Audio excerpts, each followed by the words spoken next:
coming to the Center for Global Education amidst your very busy schedule. My name is Mari Yoshihara. I'm Vice Director and Professor here at the Center for Global Education. And it is my pleasure to welcome all of you to the 15th Dialogue at UTokyo GlobE. This is a series in which we bring leading figures in diverse fields to engage in conversation, especially with UTokyo students. Today, we're honored to have Ms. Melissa Fleming as our special guest.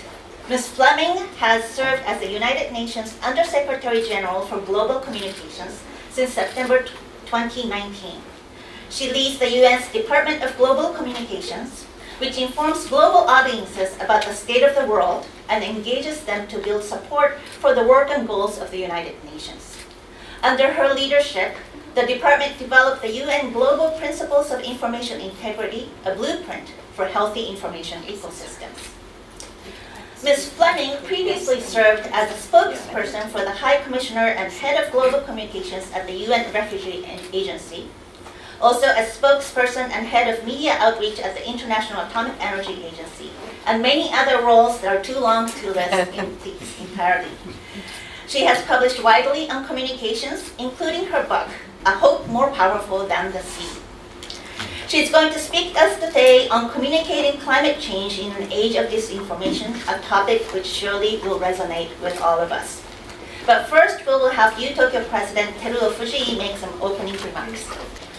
It is really wonderful to see all these, many students here. And so I know many of you are in the middle of a semester or at the end of the first summer term, right? So you need to also get prepared, get ready for the exams and all these things. But by the way, I'm so happy to see you all here. And it is great pleasure to welcome Ms. Melissa Fleming, as introduced already, United Nations Undersecretary General for Global Communications. I also would like to extend a very warm welcome to Ms. Kaori Nemoto. Thank you so much. Who is a graduate of our Faculty of Law and currently directs the United Nations Information Center in Tokyo. And Ms. Fleming is a journalist who has dedicated to her career to advancing more effective communication across the globe. And we, in fact, live in a time when communication is remarkably easy, but also profoundly difficult. And all of these technological innovations have enabled us to do instant sharing of not only words, but also images and sounds and so on, beyond physical, over the physical distance. So one of the key lessons from the COVID-19 pandemic, that we could even, in that kind of difficult times, we could do we could have some communications or even taking lectures and so on via Zoom-like tools. So then a university should be a place where students learn how to communicate across differences. This is an ongoing challenge for us, in fact, especially given that the student body and faculty at this university have been, in fact, predominantly Japanese and male. So not here. So here we see so many, non-male and non-Japanese students. So it's so happy to see that. By the way, so together with our Executive Vice President, Professor Kaori Hayashi, so I'm committed to changing this situation, this environment, to become more diverse, so that we can all become better communicators, capable of engaging meaningfully across cultures and perspectives. In fact, we are to establish a new college in 2 years' time, which is called the UTokyo College of Design, which will be launched in fall 2027. So it's one of the examples of our commitment to addressing these complex social challenges through more inclusive and effective cross-cultural communication. So it is in this spirit that we are especially honored to welcome Mr. Fleming here this evening.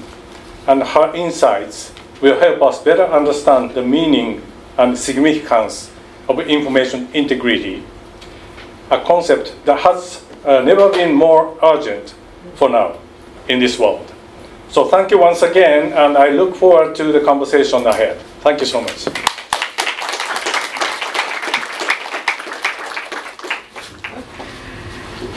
Thank you so much, President Fujii, and also Executive Vice President Dr. Hayashi, and our moderator and the Vice Director, Dr. Yoshihara. So it's really an honor to be here, and great to see you all, and especially great to see so many of you, and knowing that it is, as I just heard, the end of your semester, so I'm sure that means exams and lots of work, and you're probably tired.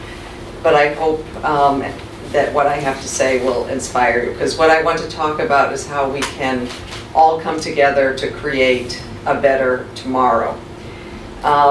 It is a question that I think we're all asking ourselves in this deeply troubled world, but I think many of us are feeling quite overwhelmed by all of the problems, especially I think people of your generation, and that in a sense, though, is also a great foundation for hope, because there are more young people on our planet than ever before. And it's no exaggeration to say that our hopes for a better world lie with you, although we still have a lot of responsibility and things to take care of before we go and turn the reins over to you. But we are applauding your generation for standing up to justice. I'm going to be speaking about climate change today, but there are many other issues that we can work on together. So this is something that we're seeing, the younger generation especially standing up for, and that is holding leaders to account, demanding action on climate change. And what we're doing at the United Nations is working for peace, for dignity, and for equality on a healthy planet. And my job is to try to communicate that, as the President said, and try to break through the noise in this information environment that is challenging is a nice word. I say it's a polluted information environment. And we are at many times often engaged in information wars. So here we go. I would like to, as I mentioned, talk about the situation on climate and how critical it is that we all stand up and act on climate change, because we all know, and I don't need to tell you, that time is running out, and our window to avert climate catastrophe is narrowing. And every day that we hesitate to act, the crisis is deepening, and we're already in uncharted territory. So last year we soared through the upper safe limit and that we had set ourselves, and that is 1.5 degrees. 1.5 degrees above pre-industrial levels. So we've gone beyond that already for the first time. And to put that simply, last year was the hottest year on record. I hear in Japan it has been very dramatic in terms of heat. The Secretary General of the United Nations recently said the world is boiling. And the climate crisis is already causing enormous suffering. You've seen it. I think here you have tsunamis. We've seen floods. We've seen fires, droughts, and everywhere we look. We're also seeing megastorms. The climate emergency is also making a lot of other problems worse, such as poverty. It's also causing displacement. I mean, people are actually having to flee their homes because of climate change. We see climate change contributing to conflict and also to instability and disease. So at the UN, we have been sounding the alarm bells for years. And we have also been offering solutions, because the good news is there are solutions. And the solution is quite simple. We have to decarbonize. We have to transition from fossil fuels to renewable energy. It sounds simple, but unfortunately it is not, because for things to really change, we need support from an engaged and informed public. And yet, the voices of action are struggling to make the case. They're struggling to get, and we are struggling to get our messages heard, the facts to surface in today's attention economy and in today's polluted information ecosystem. I think you probably know this, but global surveys show that most people in the world are now getting their news from social media, and especially young people. And I don't even know if I would qualify much of this as news. It is very often news influencers who maybe look at news and then try to translate it for their audiences, but oftentimes there are inaccuracies and it's exaggerated. The problem also is that there's a lot of information that is traveling on social media that does not qualify as factual information, and yet it is around the subjects that we should be concerned about. Online platforms, social media platforms, are designed to amplify sensational content.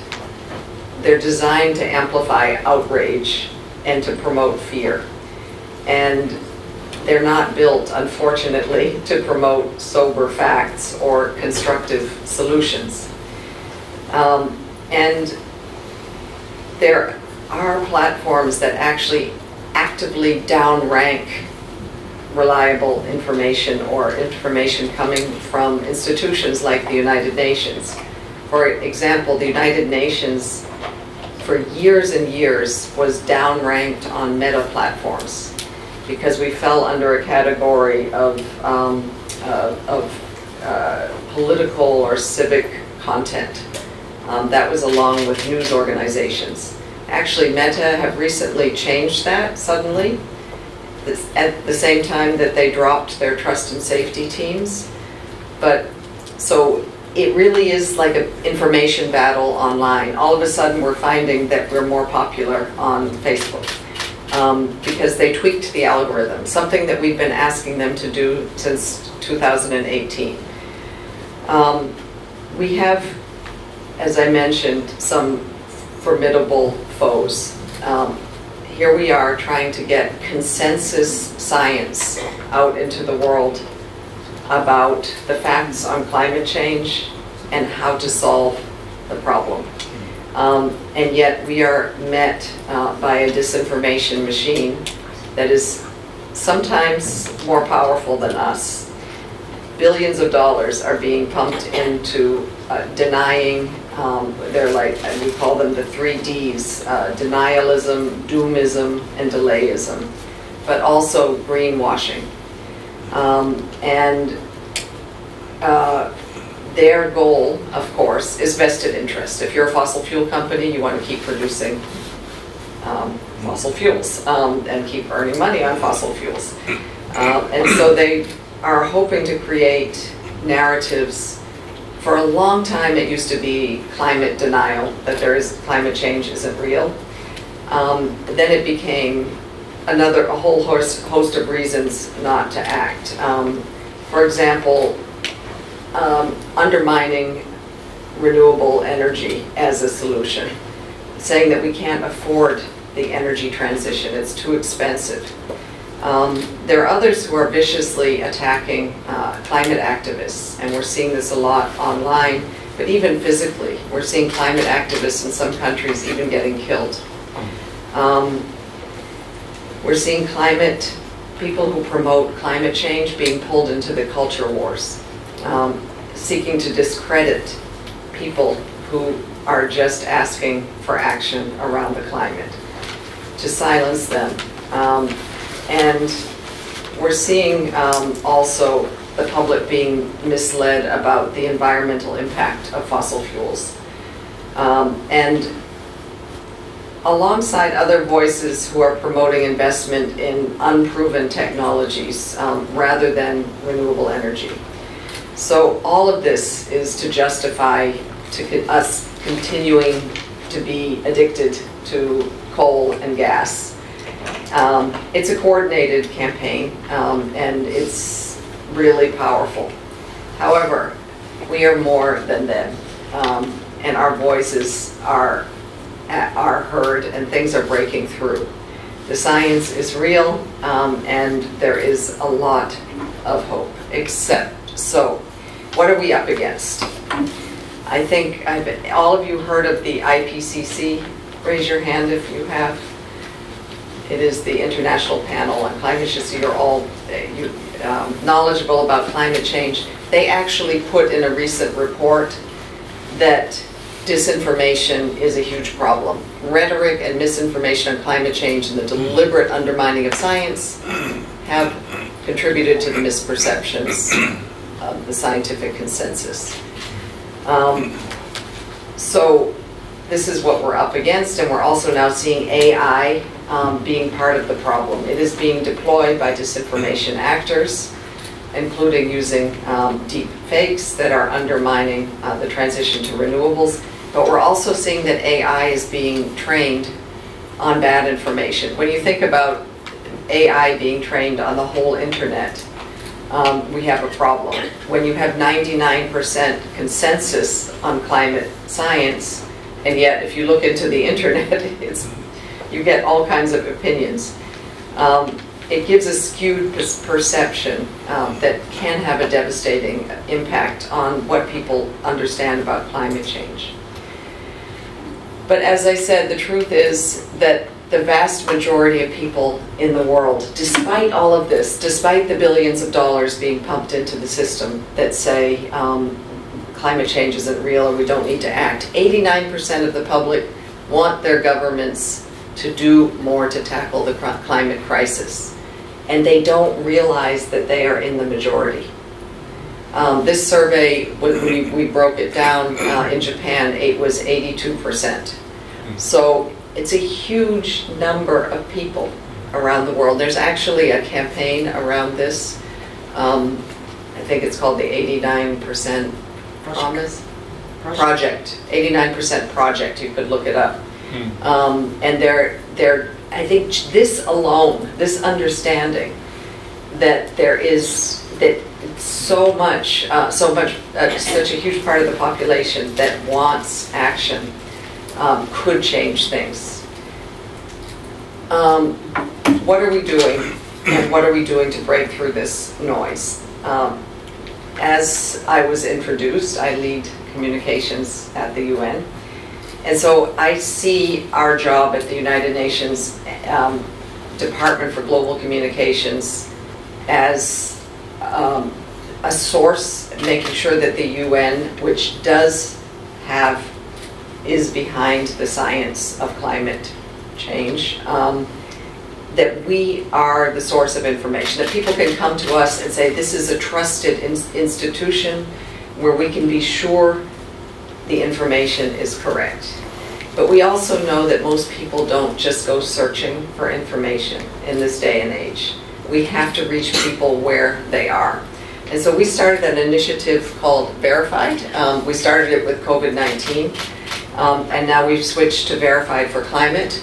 And it is an experiment that it's crazy how adapted it was from COVID-19 to climate, because it's very similar. You have science that people are trying to derail, information and guidance that people need to take action on that's being undermined. And it's all being done because of bad information. And so what we do is promote positive, accurate climate information that challenges these obstructive narratives. And we look at what the narratives are, where they're traveling, and we are a counterpoint to that information. But the challenge, of course, is how do we get into people's feeds? And how do we reach people where they are? One of the things that is really important is that we understand what the disinformation narratives are.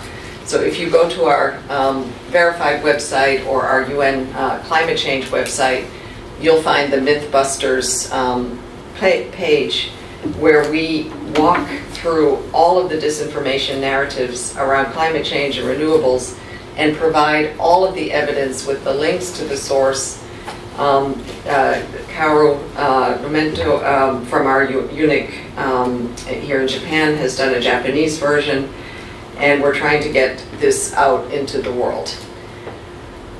Another thing that we're doing is looking at behavioral science and looking at how the kind of narrative of we are doomed, there's nothing we can do about it. And we have discovered, working with Yale University, that people actually, if they can picture a future they want, and we don't lead them to the question. We surveyed 30,000 people around the world and asked them to share their hopeful visions for 2025.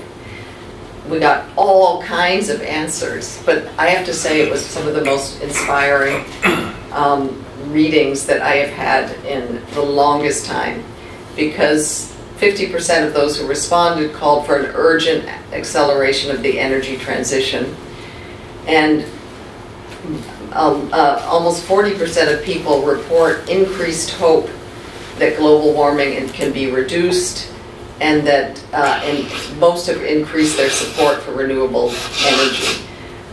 So allowing people to connect emotionally to the future, when they painted pictures of green neighborhoods, of cities fueled by renewable energy. They saw children playing. All of these places were very peaceful. So we focus on hope and solutions to get people to act. We also ask journalists to adopt solutions journalism in their work. This is a new movement in journalism that started in the United States, and it's spreading around the world. There's a European version called constructive journalism, and it asks journalists, and we're adopting this also as communicators, to not just do the 5 W's of journalism: who, what, where, when, and why, but to add another dimension. And that dimension is what now? What is the solution? Has somebody solved this problem somewhere? Can you interview somebody who has a blueprint for a better world? There's evidence from the Institute, the Solutions Journalism Network, that those news organizations that have adopted solutions journalism have found that it's more profitable to actually use this form of journalism, because people stay with the story longer, because it infuses within them a sense of possibility and hope. So this hope is where we want to get people, because we need to be seeing that future where the climate crisis is solved and the world runs on renewable energy. It helps break through apathy, and it also helps break through division.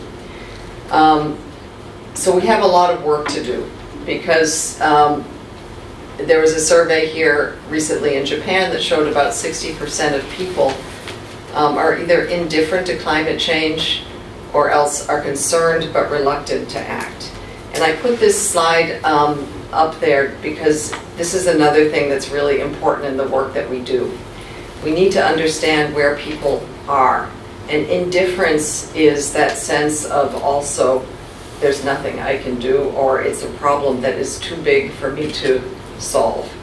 Our job is to target this group in particular, not to go after the climate deniers, certainly to give ammunition to those who are really out there in the front line supporting climate change, but to work with this group of people who are who are trying to make this world a better place. Also, we have learned from our studies that people are also feeling like individually anything that I do won't make a difference. What we have found in our research is that actually the opposite is true. That if you as an individual are given something to do, and you do one thing, maybe one thing every day, but one thing, it will not just make a difference, but it will have a ripple effect. Because each of you are influencers in your own right. People will ask you, why are you doing that? People will see what you're doing and the progress you're making. So we have developed an easy way to get involved as individuals. It's an app called Act Now.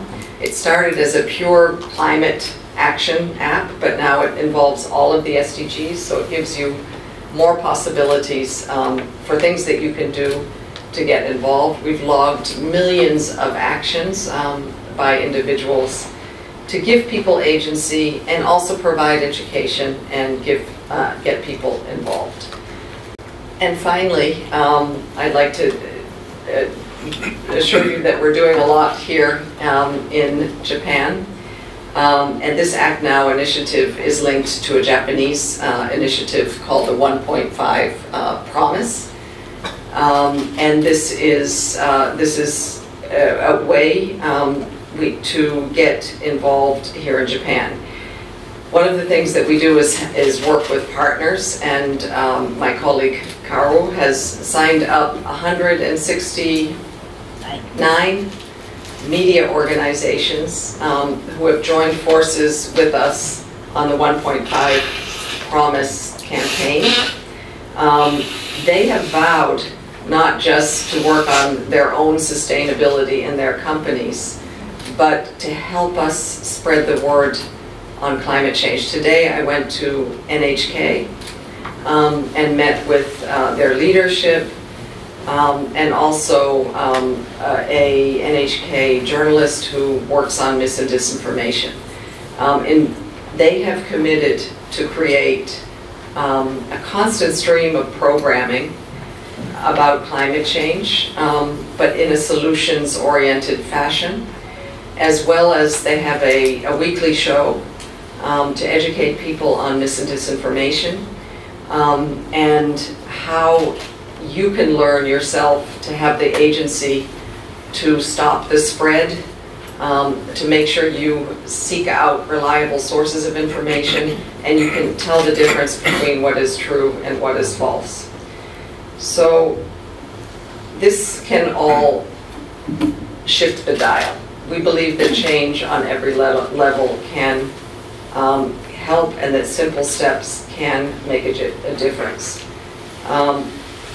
That's why we are working individually and in countries to get people in the languages they speak and in the platforms that they work on to move forward with us. So I just want to leave you with this. It might be easy to feel hopeless when everything feels so impossible and overwhelming, but when you give people a reason to be hopeful, they will also feel more driven to action. You will feel more driven to action. And you will feel more confident that things can change and will get better. And if you do this, I think you yourselves will feel more gratified with your lives, and also the future will thank you, and so will we. So I'm looking forward to your questions and any comments you might have.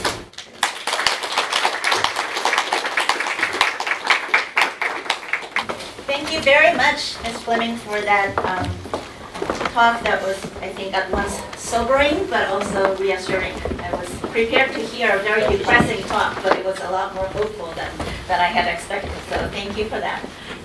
Well, yes, so thank you so much for this, really wonderful sort of pitch that I felt. Like, I mean, the last text was so really. I mean,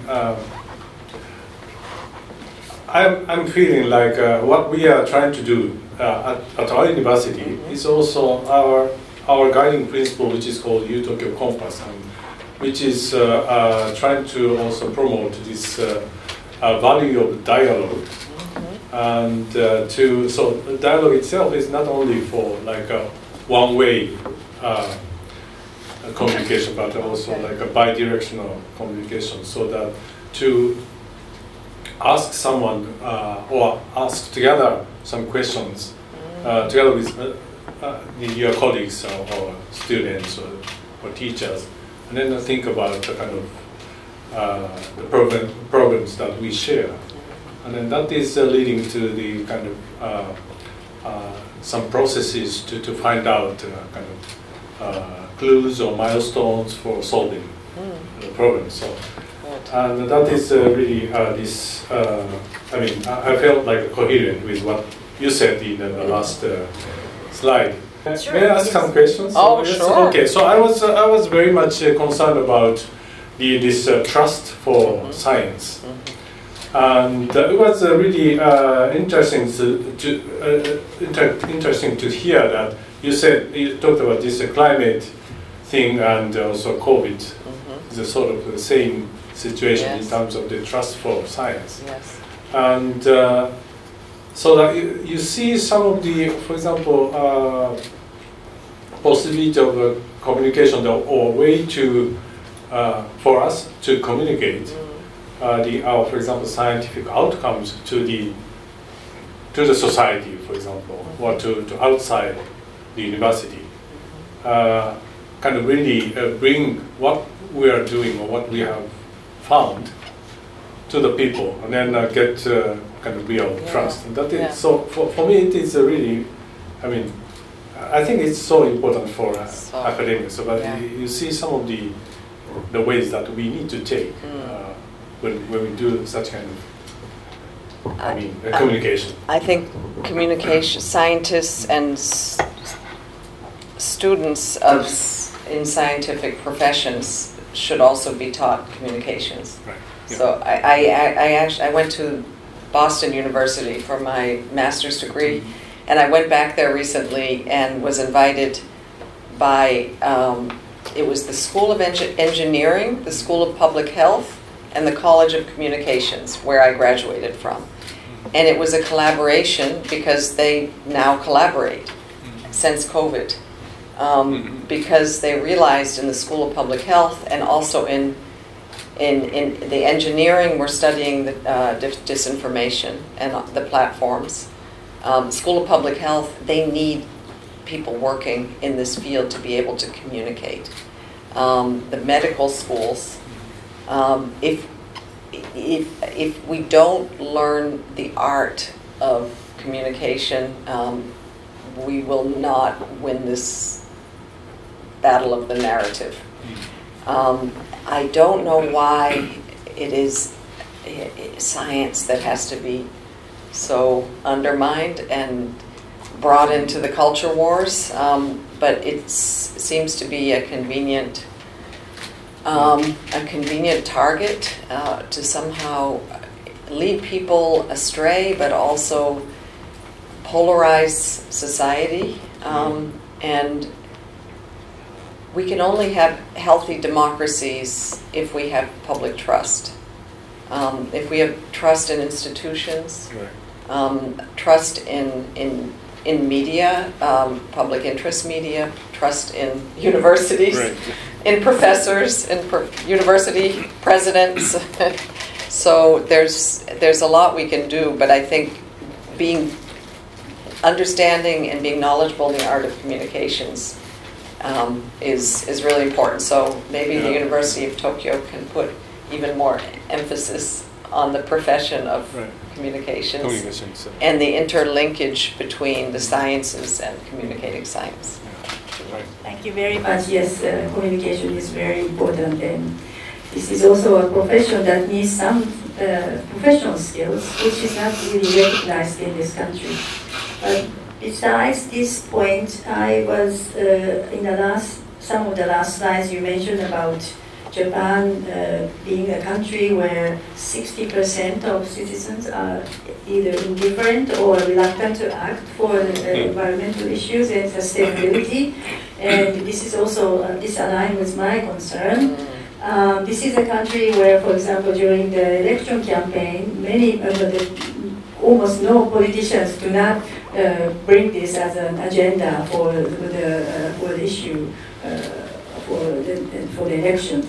And but for me, it's not about politics. I think environmental issues are something that's very everyday life.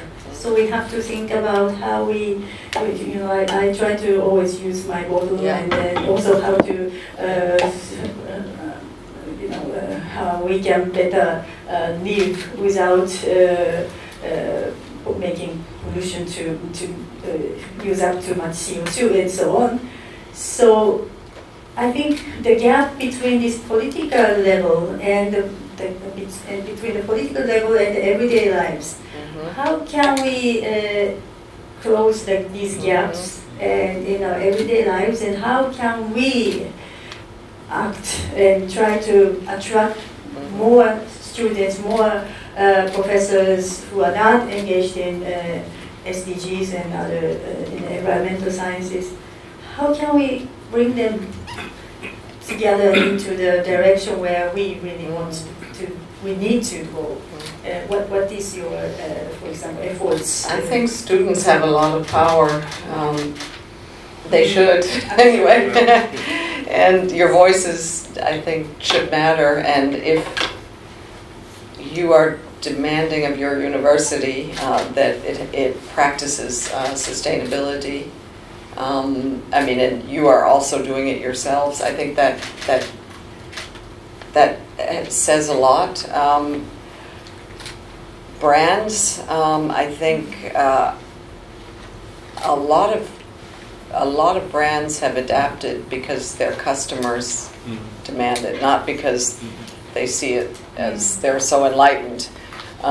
So also young people are demanding to work in places that are dedicated to sustainability. It used to be diversity, equity, and inclusion in the United States, but not anymore. But I do see, and I hear this also from companies that they are, of course, they're sensitive to public opinion polling. They're sensitive to what people are demanding. Again, I would go back to even that, the 60% indifference, but the 82% of Japanese who want the government to take action on climate, and I'm sure those 82% would like to have their universities also involved. How to mobilize that? I think that's going to be up to you. I was struck, there is a book that is just out now by a Dutch historian, and it's called Moral Ambition. And it's about, it also gives us a statistic from elite universities and their graduates who go into jobs, and like 40% of them surveyed said that they think that their job is meaningless.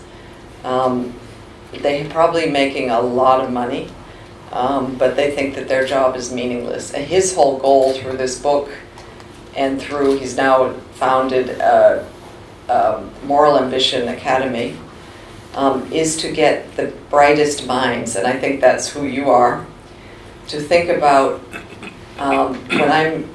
what am I studying for, and what is my purpose, and how am I going to choose a profession that is actually going to change the world for the better. So I think if you have that mindset too, it will not just be more fulfilling, but it will also change maybe the way the university teaches and what they teach. So. Very enlightening and illuminating. Thank you so much. Thank you.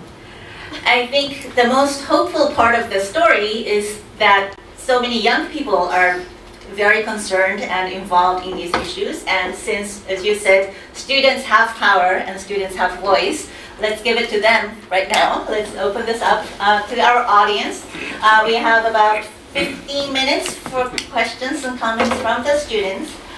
We'd like to take as many questions and comments as possible, so please try to make your comments and questions short. Identify yourself first, say your name and affiliation, whether you're undergrad or graduate, and then ask the question. Yeah, thank you everyone and good evening. Ms. Fleming, also professors. My question is actually related to my research right now because my name is Okti from Indonesia. I'm currently studying about climate change correlations with population declining. So, interesting. Yeah, this is actually, I want to hear about your opinion, especially population declining is predicted not only in developed countries but also in developing countries. Developing countries do not really have money to mitigate climate change, and climate change actually costs a lot. And so, what I'm thinking, with the number of declining population of young people, so is there any movement or maybe any idea from the UN or maybe anything that is actually improving or solving population declining as well? So thank you very much. That's really interesting. I'm not an expert on that, but I do suggest that I know that WHO looks at the effects of climate change on health, and there have been a number of UN studies also on the effects of climate change in developing countries. And this is something that the Secretary General of the UN is very outspoken on, that the countries in the global south are feeling the effects of climate change the most, and yet they're the least responsible. And they're also not getting the investment to be able to protect themselves, to adapt, and to mitigate the damage, including on the health sector. But it's really important that you're doing this research. I don't think that there is very much research around population declining, but definitely, and we have some information, I think, on our website about the correlation between climate change and health, and it's a bad correlation. So, thank you. May I ask a question too? Well, it's really, important and interesting to see these two, relationship in between.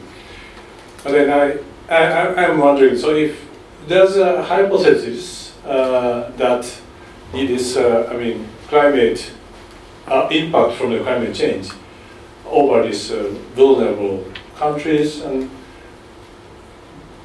becoming a kind of reason for example, declining population, or is there any such kind of hypothesis or not? Oh. So it's a kind of open question that to see the relation, or there's some hypothesis. It is actually kind of hypothesis because a pattern of population declining is not only the increasing of number of older people, but also the declining of fertility rate. And so these patterns, there are actually like many statistical studies, not only from the UN, but also from OECD and many others, WHO. So with this kind of declining, it means the number of young people who actually wants to do science, wants to make innovations will be, we don't know yet, but there's a pattern from this kind of declining. So I'm thinking it's true that young people actually really need to act more for this. So that's maybe a bit insight for me. So. Thank you. I'm Guan Ji Wang from first year peak program, which will be after 2 years replaced by the College of design. And thank you for a fantastic presentation. And you have been telling a fantastic story from Europe in 1995 and all the way to UNHCR. And we are in a world of poverty, distress, and the time to tackle them is not next week, not tomorrow, but today and now. And it happens to be that my environmental sciences is very related, and when I want to contribute to the better cause, the better welfare of humanity, I realized that UTokyo, we actually have an internship program with the UN, which is very helpful. Oh. The bad news is it begins at third year, which is 2 years later, and I can't really wait that long. Can't wait. Yes, I believe we don't like really hot summers and the mosquitoes that come with the summer. Is there any way anyone can respond? Is there something that we as college students, first year or second year, can do for the UN or for humanity, whatever it is? Please point us away. Thank you. Yeah. Yeah, I think it is a general policy, right? That it's the UN Secretariat. Yeah, so individual UN agencies might have different policies. You should maybe check with UNEP in Nairobi. Maybe they have a different policy on internships. That's the UN environmental program, or in Bonn, UN climate change. If you want to work for the UN, it's not always easy to get an internship, but you can try. But I would also suggest looking at NGOs. That you might get even more hands-on experience volunteering for an NGO but working for the UN.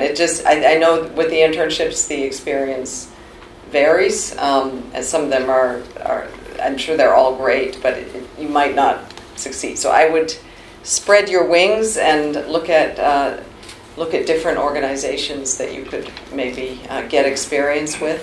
It's also my advice for young people coming out of university who want to work in the international space, get work experience in any organization. It takes a few years of professional experience to get into the UN. Don't give up. Keep trying. Thank you for answering. Hello, and thank you so much for the wonderful presentation. My name is Faye, and I come from environmental sciences major. So my question is a general one for Ms. Fleming, as well as for the presidents.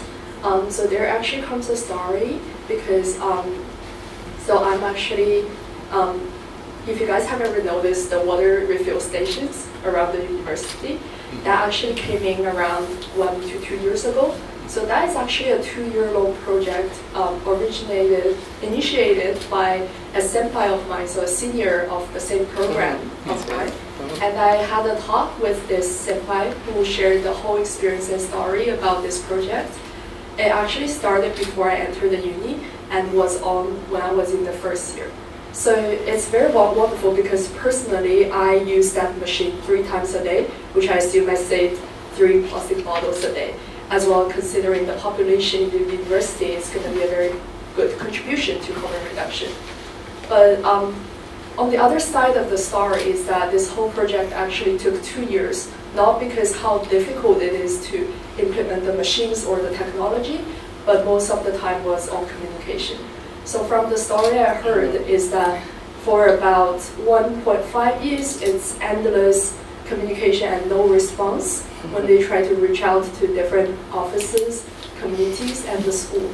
And I'm sure the school is doing a lot to smoothen that channel because like we had the dialogue today, and also from what I heard from the senpai is that they had a chance to meet the presidents who put attention on this issue, and in the end we had the machine refills. But I think the lesson here is that how do we have a smoother channel for this kind of very powerful student initiative, like Professor Hayashi sensei said, student has power and students has ideas, we have actions, but a lot of times there are barriers. So we wonder how the school plans to address these things, as well as Ms. Fleming's view of this kind of challenges within, I guess, within the broader community. I think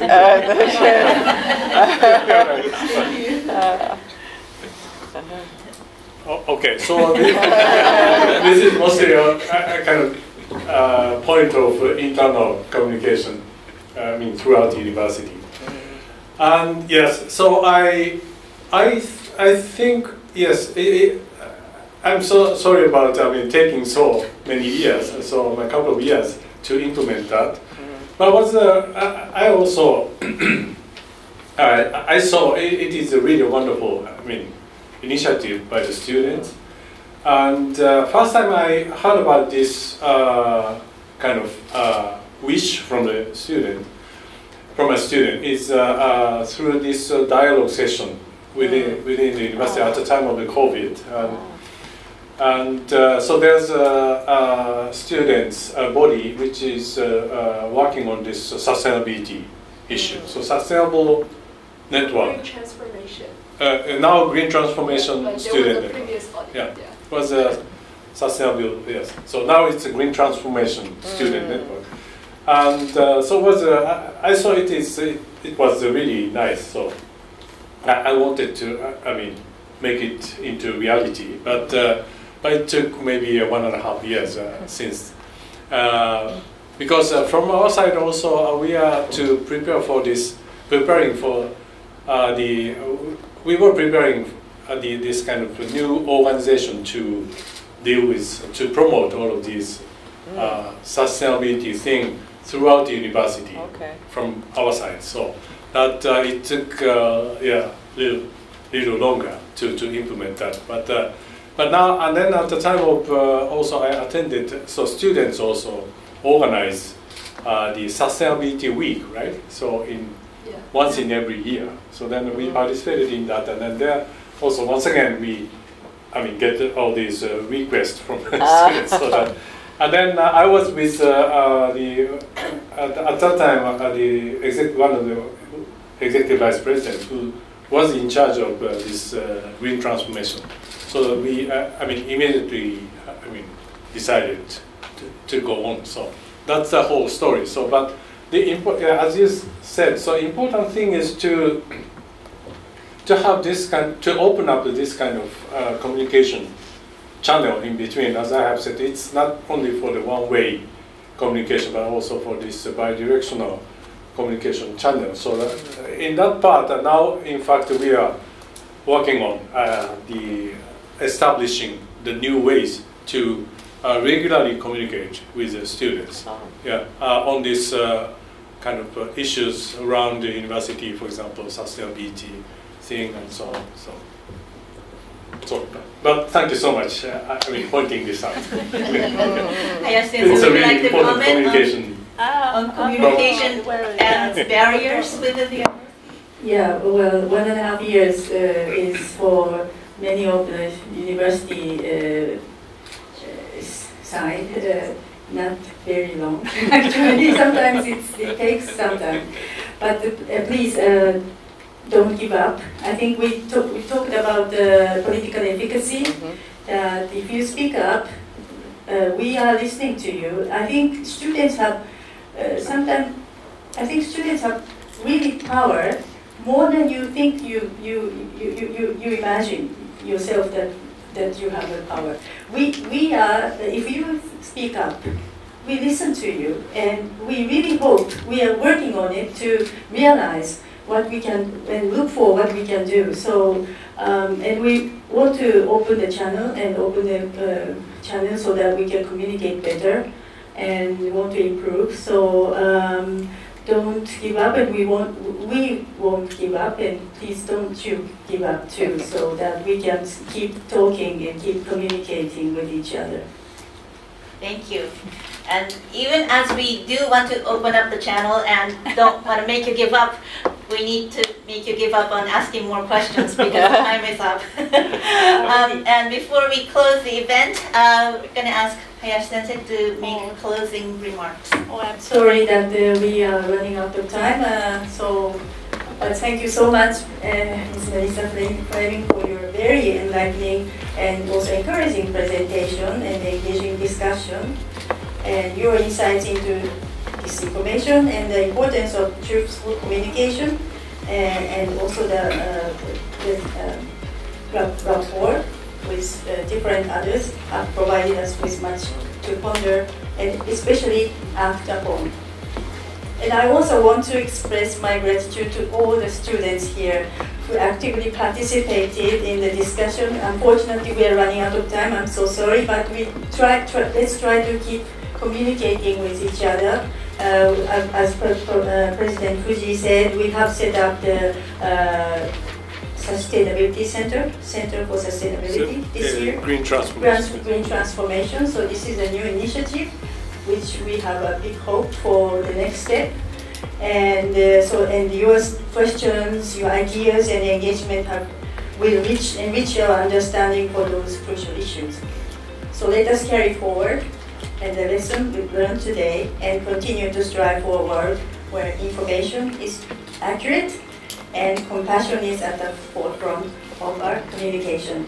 So thank you all for joining us today, and we look forward to seeing you in the future session. Thank you very much, and thank you very much again.